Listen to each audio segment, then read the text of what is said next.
Welcome to রাশি বাঙালি channel. আমার চ্যানেলে আপনাদের স্বাগত। আজ করব আমি আমের আচার রেসিপি। এখানে আমের আচার করার জন্য বেশ কিছুটা পরিমাণে আম নিয়ে নিয়েছি।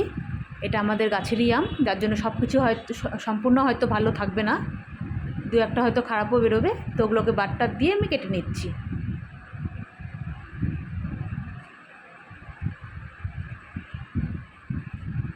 কিছু কিছু আম পেকেও গেছে, হালকা হালকা হলুদ হয়ে গেছে। তো এগুলো দিয়েই করব, কোনো অসুবিধা হবে না।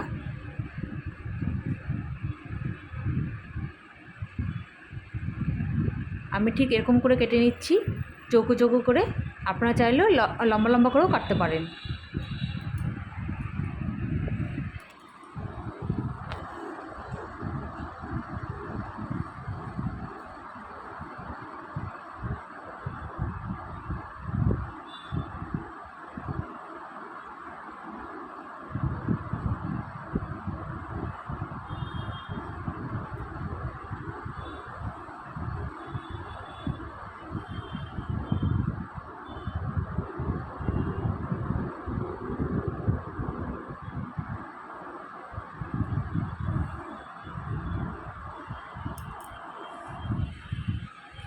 সমস্ত আমগুলো আমি এরকম করে কেটে নিলাম,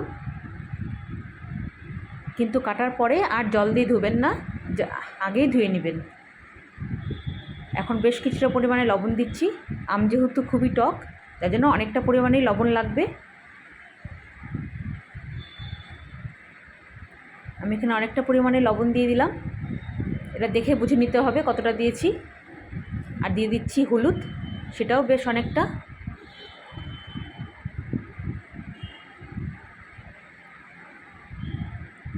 এখন খুব ভালো করে সমস্ত আমের সঙ্গে এই হলুদ আর লবণটা মেখে নিচ্ছি।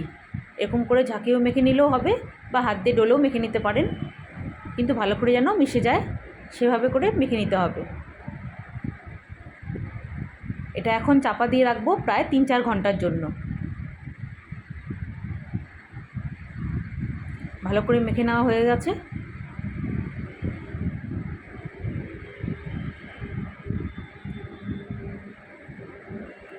এখন এটা চাপা দিয়ে রাখলাম প্রায় 3-4 ঘন্টার জন্য। 3-4 ঘন্টা পরে ফিরে আসছি। আমি এখানে 4 ঘন্টা পর ফিরে আসলাম। সমস্ত আমগুলো নিচে জল বেরিয়েছে গামলায়, তো জলের থেকে তুলে নিচ্ছি। এখানে কিন্তু আমি এক্সট্রা জল দিইনি, এটা হচ্ছে শুধু আমের থেকেই যে জল বেরিয়েছে সেই জলগুলো। তো এখন আমি জলের থেকে আমগুলো ভালো করে তুলে নিচ্ছি, নিয়ে 1 দিন বা 2 দিন একটু রোদ্রে দিয়ে দিব। এরকম করে একটু ছড়িয়ে ছড়িয়ে রোদ্রে দিয়ে রাখবো 1 দিন বা 2 দিনের জন্য, খুব বেশি দেওয়ার দরকার নেই।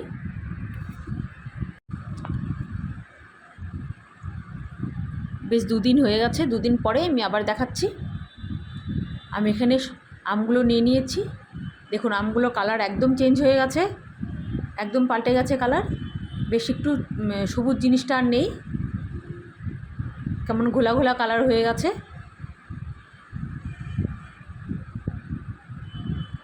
আর একদম ঝরঝরে হয়ে গেছে। এই আমে কিন্তু এখন আর একটুও জল নেই। তো এখন আমি আমগুলো নিয়ে নিচ্ছি।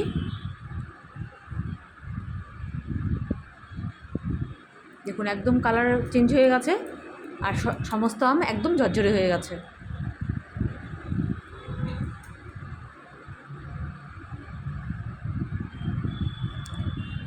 বেশ একটা বড় সাইজের গামলা নিলাম, সেই গামলায় সমস্ত আমগুলো ঢেলে দিলাম। এখন আমগুলোতে মশলা দেওয়ার পালা। তো এখানে মশলার জন্য নিয়ে নিয়েছি বেশ কিছুটা পরিমাণে লঙ্কা, শুকনো লঙ্কা। আর এখানে মশলায় নিয়েছি মৌরি, রাঁধুনি, জিরা, কালো জিরা, আর হচ্ছে মেথি। এখন সমস্ত মশলাগুলো শুকনো খোলায় একটু ভেজে নেব। এখানে কড়াই বসিয়ে দিয়েছি, প্রথমে দিয়ে দিলাম শুকনো লঙ্কাগুলো। এগুলো একটু শুকনো শুকনো ভেজে নেব। তেল দিতে হবে না, কিছু দিতে হবে না, শুকনো খোলায় ভেজে নিচ্ছি। বেশি একটু কালো কালো করে ভেজে নেব।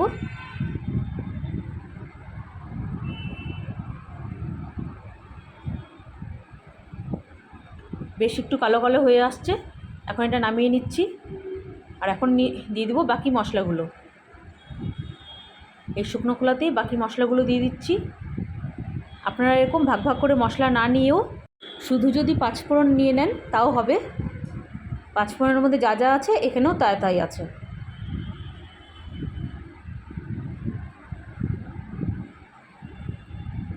খুব ভালো করে ভেজে নিচ্ছি শুকনো।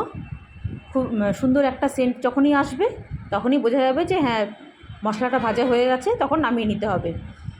নামিয়ে মশলাটা ঠান্ডা করে মিক্সিতেও গুঁড়ো করলেও হবে, আবার যদি শিলপাটাতে গুঁড়ো করতে চান তাও হবে, কিন্তু গুঁড়ো করে নিতে হবে। আমি এখানে মিক্সিতে নিয়ে নিচ্ছি। মশলাগুলো আর সমস্ত শুকনো লঙ্কাগুলো দিয়ে দিলাম।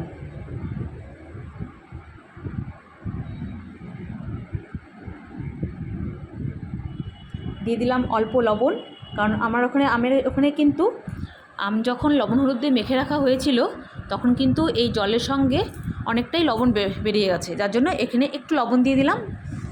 আর মিক্সিতে পেস্ট করে নিলাম মশলাটা, শুকনোই পেস্ট করে নিলাম। এখন নিয়ে নিয়েছি আমি এখানে 1 বাটি তেল। প্রথমে গামলায় এই মশলাগুলো দিয়ে দিলাম আমের মধ্যে।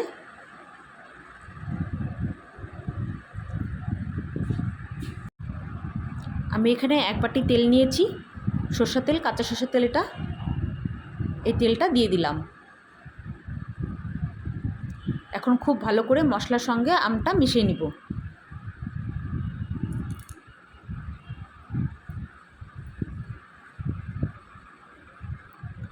খুব ভালো করে মিশিয়ে নিতে হবে। ভালো করে মেশানো হয়ে গেলে 2-3 দিন 4 দিন রোদেও দিতে হবে, তারপরে আমি বয়ামে ভরবো।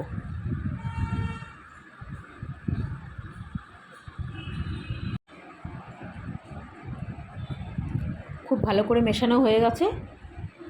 আমি এখানে দিয়ে দিচ্ছি ভিনিগার। তাহলে ভিনিগারটা দেওয়ার জন্য আমটা নষ্টও হবে না, আর রোদে যদি আমি নাও দেই তাও আমটা নষ্ট হবে না, ভালো থাকবে, আর বেশ অনেক দিন খাওয়া যাবে। 1 বছর তো কোনো কথাই নাই, তারপরেও আরও বেশ অনেক দিন খাওয়া যাবে, যতদিন আমটা শেষ না হচ্ছে। তার জন্য খুব ভালো করে মিশিয়ে নিচ্ছি।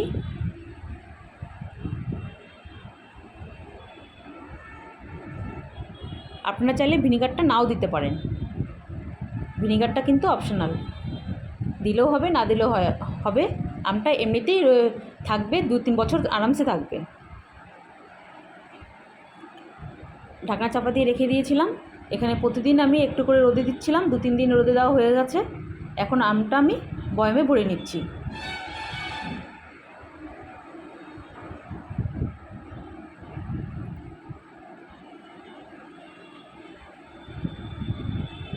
আপনারা চাইলে এর মধ্যে আরও তেল দিতে পারেন। আমি এখন একবারই তেল দিব না, আমি একটু 2-1 দিন পর পর অল্প অল্প করে তেল মেশাবো। আপনারা চাইলে একবারও মেশাতে পারেন, অসুবিধা নেই। তেল দিয়ে রোদে দিতে হবে।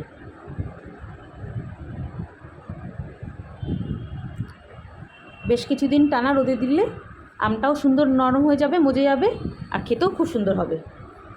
হয়ে গেল আমার খুব সহজভাবে করে দেখানো আমের রেসিপি, আমের আচার। যদি রেসিপিটা ভালো লাগে প্লিজ লাইক, শেয়ার, কমেন্ট করবেন, আর অবশ্যই সাবস্ক্রাইব করবেন প্লিজ। আপনাদের কাছে অনুরোধ রইল। আপনারা ভালো থাকুন, সুস্থ থাকুন। দেখা হবে নতুন অন্য কোনো ভিডিওর সঙ্গে।